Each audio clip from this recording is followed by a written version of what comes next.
Welcome to citizens pulse. నేను మీ రాజేష్.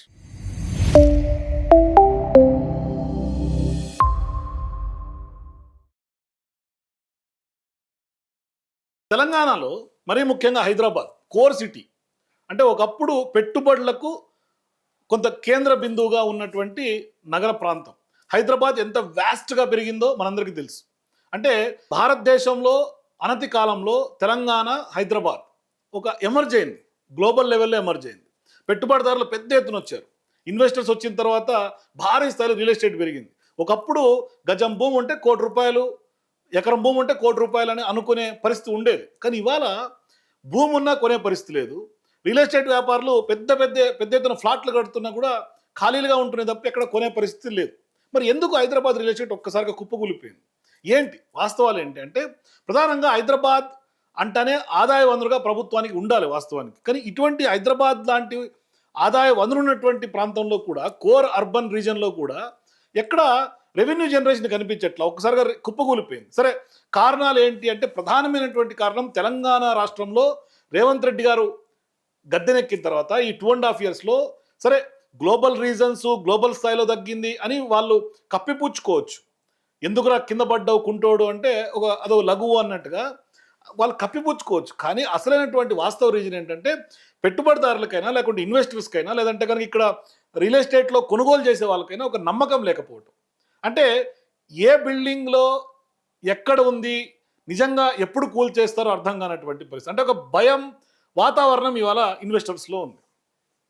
అంటే హైడ్రా పేరుతో కూల్చివేతలైనా లేకుంటే ఇది ప్రభుత్వ భూమని బోర్డులు పెట్టడమైనా ఇవన్నీ చూసిన తర్వాత ఒక రకమైనటువంటి భయాందోళనకు వెళ్ళిపోయారు ఇన్వెస్టర్స్ అందరూ కూడా.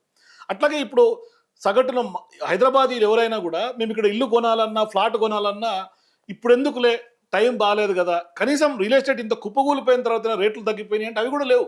రేట్లు తగ్గింది లేదు, కొనే పరిస్థితి లేదు, ప్లాట్లేమో ఖాళీగానే పడి ఉన్నాయి. చాలా వరకు రియల్ ఎస్టేట్ వెంచర్లు అన్నీ కూడా ఇవాళ చాలా మందుకుడిగా సాగుతున్నటువంటి ప్రాజెక్టులు కొన్ని అయితే, కొనే దిక్కులకు అర్ధాంతరంగా ఆగిపోయినటువంటి ప్రాజెక్టులు కొన్ని వందలు ఉన్నాయి.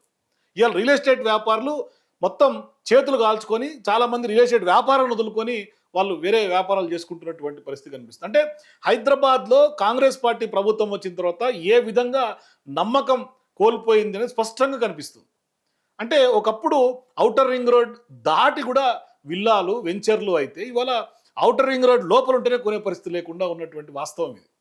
మరి ఇంత దారుణంగా పడిపోవడానికి సరే రీజన్స్ చాలా ఉన్నాయి. అందులో ప్రధానమైనటువంటి రీజన్ ఏంటంటే హైడ్రా. ఎందుకంటే అది ఎప్పుడు వస్తుందో, ఎప్పుడు రాకాసిలాగా వచ్చి వాళ్ళు కట్టినటువంటి సౌధాన్ని కూల్చేస్తారో, కన్స్ట్రక్షన్లో ఉన్నటువంటి కూల్చేస్తారు, లేకుంటే ఇంకేమైనా చేసేస్తారు, చెరువులు అంటారు. సరే, ఇవాళ హైదరాబాద్లో గొలుసుకట్టు చెరువులకి ఒక ప్రతీక. సరే, చెరువుల్ని కబ్జా చేయమని ఎవరు చెప్పరు, ఖచ్చితంగా వాటర్ బాడీస్ ప్రొటెక్ట్ చేయాల్సిందే, సుప్రీంకోర్టు గైడ్ లైన్స్ ఉన్నాయి, ఎన్జిటి గైడ్ లైన్స్ ఉన్నాయి. కానీ దానికి సంబంధించి గతంలో ఏదో జరిగిపోయింది అనే ఒక రాజకీయ లబ్ధి కోసం, లేదంటే ఇంకోటి చేయటం కోసం, ఏదో పబ్బం గడుపుకోవడం కోసం, లేకుంటే వసూళ్ల భాగోతం కోసం ఇవాళ కూల్ చేయటం అనేది నిజంగా సామాన్యులు ఎవరు కూడా జీర్ణించుకోలేనటువంటి అంశం. అందుకే ఎవరు కూడా ఏది కొనట్ల. అరే, సొమ్ము భద్రంగా మన దగ్గర ఉంటే సరిపోతుంది కదా, మనం భద్రపరచుకున్న తర్వాత చూసుకుందాం, ఇప్పుడు ఎందుకులే అని అనుకునే పరిస్థితి కనిపిస్తుంది. రీసెంట్ టైమ్స్లో ఒక వార్త హల్చల్ చేస్తోంది. ఎస్, ప్లాట్లు ఫుల్, విక్రయాలు మాత్రం డల్. మణికొండలో అద్దె ఇంట్లో ఉంటున్నటువంటి భాస్కర్ సాఫ్ట్వేర్ ఉద్యోగి. ఏడాది వేతన ప్యాకేజ్ 48 లక్షలు పైగానే ఉంది. 8 నెలల క్రితమే పెళ్ళయింది. గత ఏడాది నవంబర్లో పుప్పాలగూడలో నిర్మాణ సంస్థ ప్రాజెక్టులో 1.10 లక్షలు అంటే 1,10,00,000కు 3 బెడ్రూమ్ ప్లాట్ను బుక్ చేశారు. ఈ ఏడాది ఆగస్టు కల్లా నిర్మాణం పూర్తి చేసి ప్లాట్లు అప్పగిస్తామని నిర్మాణ సంస్థ హామీ ఇచ్చింది. భాస్కర్ 40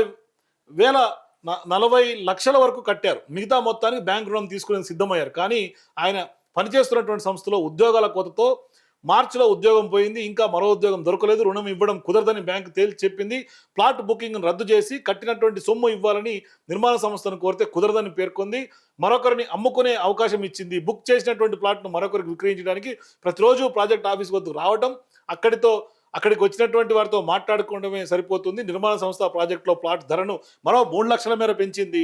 తాను పాత ధరకే విక్రయిస్తానన్నా కొనుగోలు చేసే వాళ్ళు దొరకడం లేదని భాస్కర్ ఆందోళన వ్యక్తం చేస్తున్నాడు.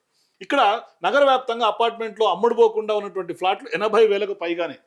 అంటే కొనకుండా అమ్ముడుపోకుండా ఉన్నటువంటి కట్టినటువంటి ఫ్లాట్స్, హైరైజ్ బిల్డింగ్స్లో కట్టినటువంటి ఫ్లాట్స్ 80,000కు పైగా, అంటే ఇంచుమించు లెక్కకు తెలియకుండా 1,00,000 ఫ్లాట్స్ ఖాళీగా ఉన్నాయి హైదరాబాద్ సరౌండింగ్స్లో. మరి ఎట్లా రియల్ ఎస్టేటు? సరే, ఈ హై రైజ్ బిల్డింగ్లోనే ఇన్ని ఫ్లాట్లు ఖాళీ ఉన్న, అపార్ట్మెంట్లో ఫ్లాట్లు ఖాళీగా ఉంటే ఇక ల్యాండ్స్ పరిస్థితి ఏంటి? ఇది నిజంగా బిగ్ క్వశ్చన్ ఇవాళ. ఎందుకంటే ఇక్కడ హైదరాబాద్ మార్కెట్లకి నాట్ ఓన్లీ తెలంగాణకు సంబంధించినటువంటి రియల్ ఎస్టేట్స్, ముంబైకి సంబంధించినటువంటి బడా బడా కంపెనీలు కూడా ఇక్కడ ఇన్వెస్ట్ చేసినటువంటి సందర్భాలు ఉన్నాయి. ముంబై కాదు, ఢిల్లీ కాదు, నార్త్ ఇండియాకి సంబంధించినటువంటి కార్పొరేట్ సంస్థలు, ఆఖరకు ట్రంప్కు సంబంధించినటువంటి సంస్థ కూడా గతంలో హైదరాబాద్లో కన్స్ట్రక్షన్ స్టార్ట్ చేసే ఒక ప్రపోజల్ కూడా తీసుకొచ్చింది. కానీ ఇవన్నీ ఏమైపోయినాయి? ఇప్పుడు ఎందుకు ముందుకు సాగడం లేదు అంటే రియల్ ఎస్టేట్కి సంబంధించి సరే ఉద్యోగాలు పోవటం ఒక రీజన్ అయితే, ఫినాన్షియల్ క్రైసిస్ ఒక రీజన్ అయితే, జాతీయ స్థాయిలో అంతర్జాతీయంగా ఉన్నటువంటి పరిస్థితులు, యుద్ధ వాతావరణమో, లేకుంటే నరేంద్ర మోదీ గారు పిలుపునిచ్చినట్టుగా మనం పెట్రోల్ ఆదా చేయాలి, లేకుంటే ఇంకోటి చేయాలి, కొంచెం పొదుపుగా ఉండాలి, అవి ఒక రీజన్స్ అయితే, ఒక ఆర్థికంగా ఇవాళ రెసిషన్ అనేది సుస్పష్టంగా కనిపిస్తుంది. అదొక ఎఫెక్ట్, రెసిషన్ ఎఫెక్ట్ ఖచ్చితంగా ఉంటుంది. అది ఇప్పుడు కదా స్టార్ట్ అయింది రెసిషన్. దీనికంటే బిఫోర్ ఈ 2.5 సంవత్సరాలు ఎందుకు అంత ఘోరంగా రియల్ ఎస్టేట్ పడిపోయిందని కేవలం హైడ్రానే. కేవలం హైడ్రా, ఈ ప్రభుత్వం తీసుకున్నటువంటి మూర్ఖపు విధి విధానాలు, క్లారిటీ లేకపోవటం, ప్రజల్ని కాన్ఫిడెన్స్లోకి తీసుకోకపోవటం, ఇవాళ మూసీ పేరుతో చేస్తున్నటువంటి విధ్వంసం ఖచ్చితంగా సగం నగరం కొలాప్స్ అయిపోతుంది. సరే, మూసీ శుద్ధి కావాలని కోరుతుంటే సుందరీకరణ అని రేవంత్ రెడ్డి గారు చెప్తారు. ఇవాళ సుందరీకరణ పేరుతో ఎంత ఎకలాజికల్ డ్యామేజ్ జరుగుతుంది, ఎన్విరాన్మెంటల్గా ఎంత డ్యామేజ్ జరుగుతుంది. కేబీఆర్లో కూడా చెట్లు కొట్టేస్తున్నారు, హైదరాబాద్కి లంగ్స్ లాంటి కేబీఆర్ పార్క్లో కూడా చెట్లు కొట్టేస్తున్నారు. మరి ఇక్కడ ఇంత కాంక్రీట్ జంగల్ లాగా అవతరించిపోతే ఇవాళ ఈవెన్ ఎన్విరాన్మెంటలిస్ట్ అందరూ ఏం గొగ్గోలు పెడుతున్నారు, సేవ్ కేబీఆర్ అని ఒకవైపు చెప్తున్నారు, మూసీని కూడా సేవ్ చేయాలని వాళ్ళు కోరుతున్నారు. మరోవైపు ఎకలాజికల్గా ఇంబ్యాలెన్స్ చేసేలాగా కాంక్రీట్ జంగల్ని కాకుండా చేయండి అని ఎన్విరాన్మెంటలిస్టులు అందరూ కూడా కోరుతున్నారు. కానీ ఈయన పరిస్థితి లేదు. ఇక్కడ చూసుకోవచ్చు, ఐటీలో అనిశ్చితి, యుద్ధ ప్రభావంతో ఆశించినటువంటి స్థాయిలో లేని విక్రయాలు. అది ఇప్పుడు కదా, యుద్ధం స్టార్ట్ అయ్యి ఆల్మోస్ట్ 1-2 మంత్స్ నుంచే కదా ఇది నడుస్తున్నటువంటి ప్రక్రియ. మరి గడిచినటువంటి 2.5 సంవత్సరాలుగా ఏం జరిగింది? సరే పోనీ అట్లనే రేట్లు తగ్గినాయంటే అది లేదు, రేట్లు తగ్గింది లేదు. రియల్ ఎస్టేట్ ఏమో అట్లాగే, రేట్లేమో అట్లాగే ఉంది. ప్రభుత్వం కూడా ఒకవైపు ఏం చెప్తోంది, మాకు అక్కడ 250 కోట్లు వచ్చినాయి, ఇక్కడ అంతా 237 కోట్లు వచ్చినాయి, ఎకరం ఇంత పలికింది. మరోవైపు ఇప్పుడు మూలిక నక్క మీద తాటికాయ పడినట్టుగా ఇక్కడ ఇన్ని లక్షకు సంబంధించి ప్లాట్లు ఖాళీగా ఉంటే ఇప్పుడు భూముల ధరలు, రిజిస్ట్రేషన్ ధరలు పెంచేసినారు ప్రభుత్వం. మరి ఇప్పుడు ధరలు పెంచిన తర్వాత ఖచ్చితంగా రిజిస్ట్రేషన్ తోటి వాళ్ళకి ప్రభుత్వానికి ఆదాయమే, కోట్ల ఆదాయం వస్తుంది. కానీ ప్రజల పరిస్థితి, అందుకనే ఇవాళ రియల్ ఎస్టేటు ఒకవైపేమో హైడ్రా పేరుతో కూల్చివేతలో నమ్మకం కోల్పోతే, ఇంకో వైపేమో కొనుక్కునే పరిస్థితి లేదు. ఇవాళ ప్రభుత్వానికి ఆదాయం పెరుగుతోంది భూముల ధరలు పెంచడం ద్వారా. కానీ ఇష్టారీతన ధరలు పెంచడంతో కొనుగోలుదారులు వెనుకడుగు, ఆర్థిక మాంద్యం రావచ్చనే భయాలు, పెట్టుబడుల కోసం ప్లాట్లు కొన్నవారంతా ఇప్పుడు అమ్ముకునేందుకు ప్రయత్నాలు, డిమాండ్కు మించి భారీగా ప్రాజెక్టులు రావడంతోనే మిగులు సమస్య. రియల్ ఎస్టేట్ మార్కెట్లు స్థిరంగానే ఉందంటున్న డెవలపర్లకు సంబంధించినటువంటి అసోసియేషన్లు. అయితే ఇప్పుడు వాళ్ళైతే క్లియర్గా ఉంది అని చెప్తున్నారు. ఒకసారి ఇక్కడ చూసుకోవచ్చు మనం, కీలకమైనటువంటి ప్రాంతాల్లో ఎట్లా ఎన్ని ప్లాట్లు ఖాళీగా ఉన్నాయని.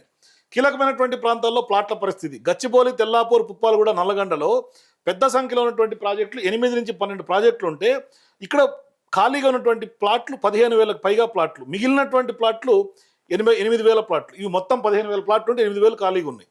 కోకాపేట, గోపన్పల్లి, తెల్లాపూర్ ఇదంతా కూడా ఇప్పుడిప్పుడు ఎదుగుతున్నటువంటి ప్రాంతం, అర్బన్ ఏరియా బాగా గ్రోత్ అవుతున్నటువంటి ప్రాంతం, డెవలప్మెంట్లో ఉన్నటువంటి ప్రాంతం. ఇక్కడ 8 నుంచి 10 ప్రాజెక్టులు పెద్ద సంఖ్యలో ఉంటే 10,000 ప్లాట్లు ఇక్కడ ఉంటే 6,000 ప్లాట్లు మిగిలిపోయి ఉన్నాయి.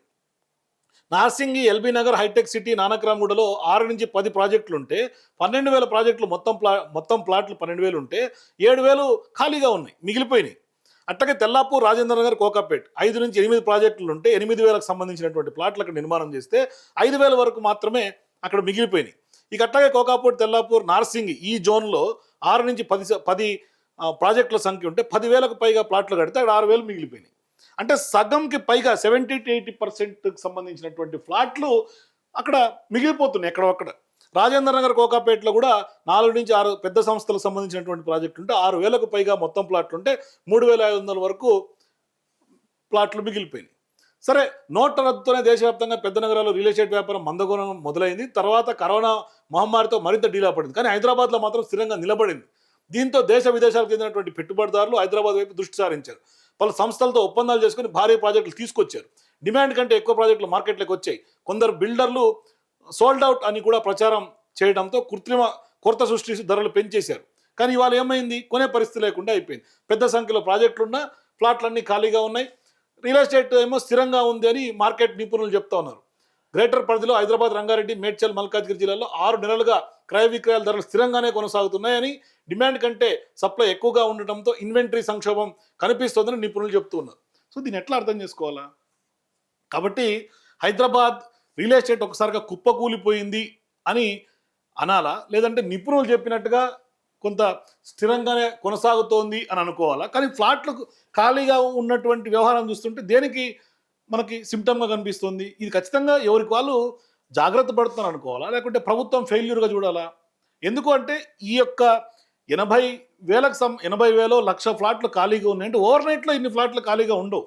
యుద్ధము, ఐటీ మీద రెసిషన్ ఇవన్నీ ఈ మధ్య కాలంలో వచ్చినటువంటిది. కానీ కాంగ్రెస్ ప్రభుత్వం ఎప్పుడైతే తెలంగాణలో వచ్చినప్పటి నుంచి కూడా రియల్ ఎస్టేట్ ఒక్కసారిగా పడిపోయిందని స్పష్టంగా చెప్పుకోవచ్చు. ఆనాటి నుంచి రియల్ ఎస్టేట్ వ్యాపారులు ఒకే గగ్గోలు పెడుతున్నారు, రియల్ ఎస్టేట్ వ్యాపారం మాకేమీ జరగట్లేదు, మా దగ్గర క్యాష్ రొటేషన్ లేదు. క్యాష్ రొటేషన్ ఆగిపోయింది, మొత్తం మార్కెట్ అంతా క్యాష్ రొటేషన్ ఆగిపోయింది. ప్రధానంగా క్యాష్ రొటేషన్ అవ్వాలంటే రియల్ ఎస్టేట్ ఫ్లరిష్గా ఉండాలి. రియల్ ఎస్టేట్ ఫ్లరిష్గా లేకపోతే ఆటోమేటిక్గా దాని ఇంపాక్ట్ ఇతర బిజినెస్ల మీద కూడా పడిపోయి మొత్తం కుప్పకూలిపోయింది, కొలాప్స్ అయిపోయింది మార్కెట్ అంతా కూడా.